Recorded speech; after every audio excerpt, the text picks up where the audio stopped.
আসসালামু আলাইকুম। রমাদান মুবারক এভরিওয়ান। আজকে আমি আপনাদের জন্য নিয়ে এসেছি খুবই পপুলার একটা ইফতার আইটেম, ছোলা ভুনা। পারফেক্টলি কীভাবে ছোলা ভুনা করা যায় এবং কিভাবে 1 মাস পর্যন্ত সংরক্ষণ করতে পারবেন তা নিয়ে থাকছে আজকের ভিডিও। তো চলুন আর দেরি না করে রেসিপিটি দেখে আসি। প্রথমে আমি নিয়ে নিচ্ছি 2 কাপ পরিমাণ ছোলা। আপনার যতটুকু পরিমাণ ছোলা প্রয়োজন হয় আপনি নিতে পারেন। এখন আমি এতে দিয়ে দিচ্ছি পর্যাপ্ত পরিমাণ পানি। এই পানিতে কিন্তু আমি এই ছোলাটা 4-5 ঘন্টার জন্য ভিজিয়ে রাখবো। আমি মেনলি সেহরির পরেই ছোলাটা ভিজিয়ে রাখি, পরে সকালবেলা এগুলোকে আমি সেদ্ধ করি। ভিজিয়ে রাখার জন্য 4-5 ঘন্টা মোর দ্যান এনাফ। আপনারা কে কোথা থেকে আমার ভিডিও দেখছেন তা অবশ্যই কমেন্ট বক্সে জানিয়ে দেবেন, so that I can thank all of you. 4-5 ঘন্টা পর দেখুন ছোলাগুলো অনেকটুকুই ফুলে উঠেছে।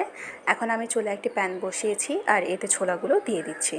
পানিসহ ছোলাটা দেওয়ার পর আমি এখন এখানে দিয়ে দিচ্ছি স্বাদমতো লবণ। আমি এখানে 2 টেবিল চামচ পরিমাণ লবণ ইউজ করেছি। আপনি আপনার ছোলার পরিমাণ অনুসারে লবণ বাড়িয়ে কমিয়ে দিতে পারেন। লবণটা ভালোভাবে মিশিয়ে নিয়ে এখন আমি এটা সেদ্ধ করে নিব 40 থেকে 45 মিনিটের জন্য। হাত দিয়ে চেপে একটু চেক করে নিচ্ছি এটা ভালোভাবে সেদ্ধ হয়েছে কিনা। আর এই তো আমাদের সবগুলো ছোলা সেদ্ধ করা হয়ে গেছে।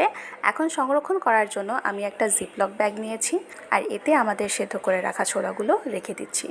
এইভাবে জিপলক ব্যাগে করে কিন্তু আপনি ডিপ ফ্রিজে 1 মাসের বেশি পর্যন্ত সংরক্ষণ করতে পারবেন। এই পদ্ধতিতে কিন্তু একবার ছোলা সেদ্ধ করে প্রায় 1 মাস পর্যন্ত আপনি খেতে পারবেন। এখন চলে যাচ্ছি আমাদের ছোলা ভুনা রান্নার প্রসেসে। প্রথমে আমি চুলায় একটি প্যান বসিয়ে দিয়ে দিয়েছি 3 টেবিল চামচ পরিমাণ রান্নার রেগুলার তেল। দিয়ে দিলাম 3টা শুকনো মরিচ আর একটা তেজপাতা। এখান থেকে খুব ভালো একটা স্মেল বের হয়ে আসার পর আমি এখানে 3 টেবিল চামচ পরিমাণ পেঁয়াজ কুচি দিয়েছি। একটা টমেটো এভাবে কিউব করে কেটে দিয়ে দিলাম আর দিয়ে দিচ্ছি 1 টেবিল চামচ পরিমাণ আদা রসুন বাটা। মশলাটা কষিয়ে নেওয়ার জন্য আমি এখানে সামান্য একটু পানি দিয়েছি। এখন আমি দিয়ে দিচ্ছি 1/2 চা চামচ পরিমাণ লবণ, 1/2 চা চামচ পরিমাণ মরিচ গুঁড়ো, 1 চা চামচ পরিমাণ জিরা গুঁড়ো, 1/2 চা চামচ পরিমাণ হলুদ। এগুলো খুব ভালোভাবে মিক্স করে নিচ্ছি। অল্প কিছুক্ষণ এভাবে মশলাটা কষিয়ে নেওয়া হয়ে গেলে এখন আমি এখানে দিয়ে দিচ্ছি সেদ্ধ করা আলু।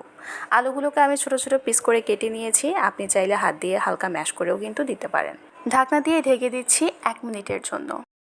1 মিনিট পর আমরা কভারটা তুলে নিচ্ছি আর এই তো আলুটা একটু মাখা মাখা হয়ে গেছে। এখন এই মোমেন্টে আমরা দিয়ে দিচ্ছি আমাদের সেদ্ধ করে রাখা ছোলা দেওয়ার পর এইভাবে একটু ভালো করে নেড়ে চেড়ে নিতে হবে আর দিয়ে দিলাম সামান্য পানি দেওয়ার পর ঢাকনা দিয়ে ঢেকে দিচ্ছি 2 মিনিটের জন্য। 2 মিনিট পর ঢাকনাটা তুলে আবারও এইভাবে ভালো করে নেড়ে চেড়ে নিব।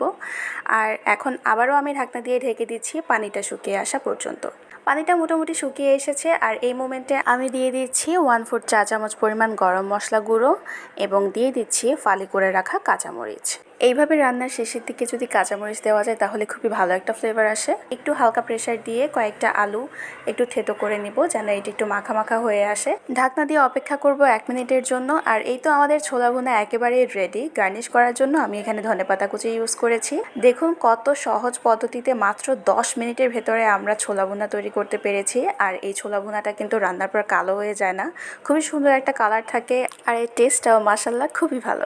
রেসিপিটি কেমন লেগেছে সেটা অবশ্যই কমেন্ট বক্সে জানিয়ে দিবেন আর যদি ভালো লেগে থাকে তাহলে লাইক বাটনটি প্রেস করবেন। আর আমার ভিডিওগুলো যদি আপনার কাছে ইউজফুল মনে হয় তাহলে আপনার ফ্রেন্ডস অ্যান্ড ফ্যামিলির সাথে শেয়ার করবেন। And don't forget to subscribe to my channel. দেখা হচ্ছে ইনশাআল্লাহ নেক্সট ভিডিওতে। Till then stay happy, healthy and connected to my channel. আল্লাহ হাফেজ।